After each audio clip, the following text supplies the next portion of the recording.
चलिए, तो अब हम बात करेंगे ट्रांसवर्स वेव के बारे में, ठीक है, ट्रांसवर्स वेव।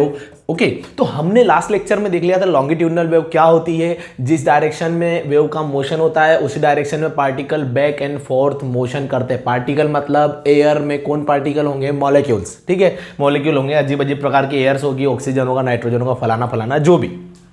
इतना आपको समझ में आ गया है। और एक बात बता दूं, जो ट्रांसवर्स वेव है ये लिक्विड और सॉलिड्स में होती है, ठीक है, और जो लॉन्गिट्यूडनल वेव होती है वो सॉलिड, लिक्विड और गैस तीनों में होती है।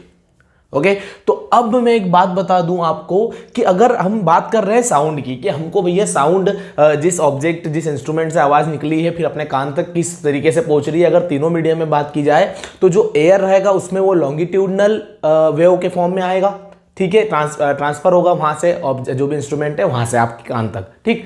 और जो आपका लिक्विड रहेगा उसमें ट्रांसवर्स फॉर्म में आएगा, और जो सॉलिड रहेगा उसमें भी ट्रांसवर्स फॉर्म में आएगा। ये थोड़ा सा आप मतलब उलझो ना इसलिए बताया, बाकी इसकी अभी कोई इतनी जरूरत नहीं है आपको, तो बस मैंने लॉन्गिट्यूडनल पहले पढ़ाया था। अभी ट्रांसवर्स देखते हैं कि ट्रांसवर्स वेव क्या होती है। तो पहले ये डेफिनेशन, ये इंग्लिश पढ़ने से अच्छा है कि मैं आपको बता दूं, आपने डेली लाइफ में ट्रांसवर्स वेव देखी हुई है, कहाँ देखी हुई है आपने कभी, जो स्टिल वाटर रहता है, ठीक है, स्टिल वाटर रहता है, जो पॉन्ड में एकदम थमा हुआ पानी जो रहता है उसमें कहीं पत्थर छोड़ा होगा आपने, तो जो वेव बनती जाती है पानी से दूर, एक वेव ऐसी चारों ओर मतलब सारी डायरेक्शंस में निकलती है वेव, वो कभी देखा है? इमेजिन करो, आपने देखा होगा, कहीं पिक्चर देखी होगी, कहीं गूगल पे पिक्चर सर्च कर लेना, वहां से मिल जाएगा, ठीक है, ये आपने देखा हुआ है, तो वहां से क्लियर हो गया कि आपको समझ में आ रहा है वही होती है ट्रांसवर्स वेव, और आपको समझ में आ गई होगी ट्रांसवर्स वेव होती क्या है। तो चलिए अब पढ़ लेते हैं उसकी डेफिनेशन।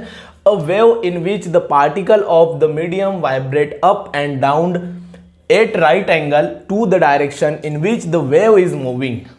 जिस डायरेक्शन में वेव मोशन कर रही है उसके राइट एंगल पर अप एंड डाउन चलता है पार्टिकल्स का motion. Up and down particles का मोशन चलता है ऐसे, ये जैसे पार्टिकल है, up and down, up and down, up and down, मतलब आगे भी बढ़ते जा रहा है। क्या?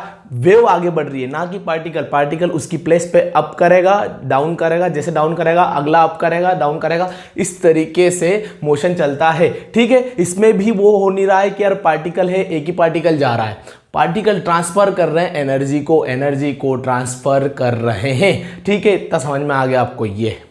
ओके, सो आगे एनर्जी ट्रांसफर होते जा रही है, ये आपको समझ में आ गया। जिस डायरेक्शन में मोशन हो रहा है किसका, वेव का, उससे 90 डिग्री के एंगल पर अप एंड डाउन करते हैं पार्टिकल्स मतलब जो भी वाटर के मॉलिक्यूल्स रहेंगे वो। ओके, इतना आपको समझ में आ गया। ये हुई आपकी ट्रांसवर्स वेव। अब इसका एक और एग्जांपल, वो जो हमने एक स्प्रिंग या स्लिंग की देखा था, किसमें, लॉन्गिट्यूडनल वेव में, उसमें हमने क्या किया था, स्प्रिंग को खींचा था और छोड़ा था, तो कंप्रेशन रेयर फ्रिक्शन मिला था। तो इधर भी कुछ ना कुछ मिलेगा, पर इस केस में खींचेंगे नहीं हम, एक साइड से एक एंड पे तो उसको टाइटली बांध देंगे यहाँ पे, ठीक है, यहाँ पे, और इस तरीके से। तो इसमें क्या करेंगे हम, ऐसे करेंगे, कैसे, ऊपर नीचे, तो एक वेव फॉर्म होगी। कैसे वेव फॉर्म होगी, ऊपर नीचे वाली, ये इस तरीके से कुछ वेव फॉर्म होगी,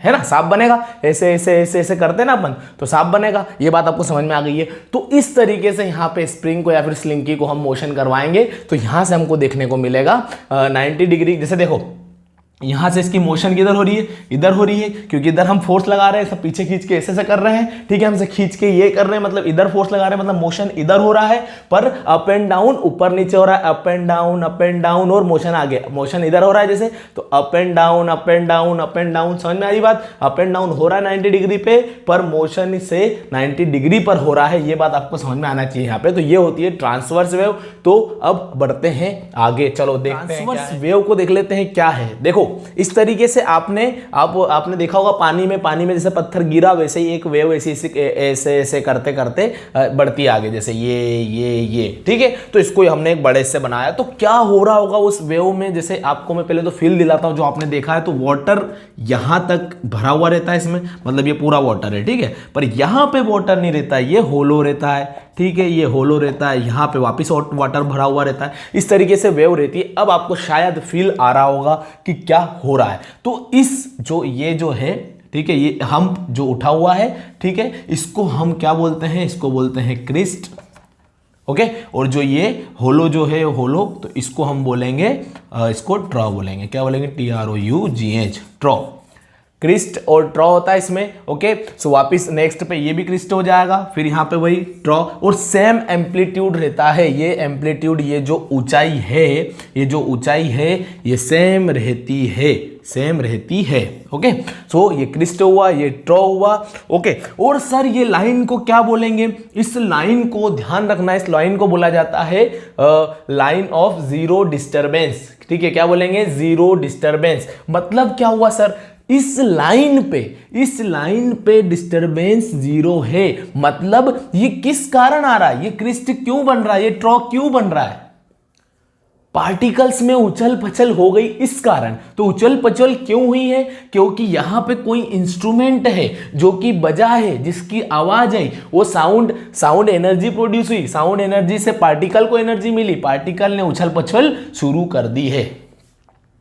पर इस लाइन की एग्जैक्टली बात की जाए तो यहां पर के पार्टिकल कोई उछल पुछल नहीं कर रहे हैं। ठीक है, कुछ में एनर्जी जिनको मिल गई है वो निकल गए हैं। और ये लाइन की बात की जाए तो इस पे जीरो डिस्टरबेंस है, इस पे कोई अफेक्ट नहीं है। तो इसलिए इस लाइन को लाइन ऑफ जीरो डिस्टरबेंस कहा जाता है। ये क्रिस्ट, ये ट्रॉ। और किस तरीके से आपको समझ में आ रहा है होगा कि किस तरीके से आपने पत्थर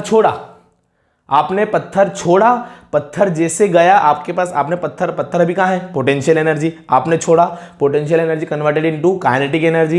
ये सब आपने वर्क और इनके अगर लेक्चर देखेंगे तो आपको समझ में आ रहा होगा मैं क्या बोल रहा हूँ। तो मैं बोल रहा हूँ कि चेंज हो रहा है फॉर्म। पहले पोटेंशियल एनर्जी थी, उसको आपने छोड़ा, काइनेटिक एनर्जी में कन्वर्ट हो गया। उसके बाद जैसे वो वहाँ पे टच हुआ किस पे? अपने पानी में, तो उसने पूरी एनर्जी वहाँ वाटर्स के जो पार्टिकल थे साइड में उनको दी। और ये एक तरफ का हम बात कर रहे हैं कि मान लो इस डायरेक्शन में अगर बात की जाए तो किस तरीके से मोशन हो रहा होगा?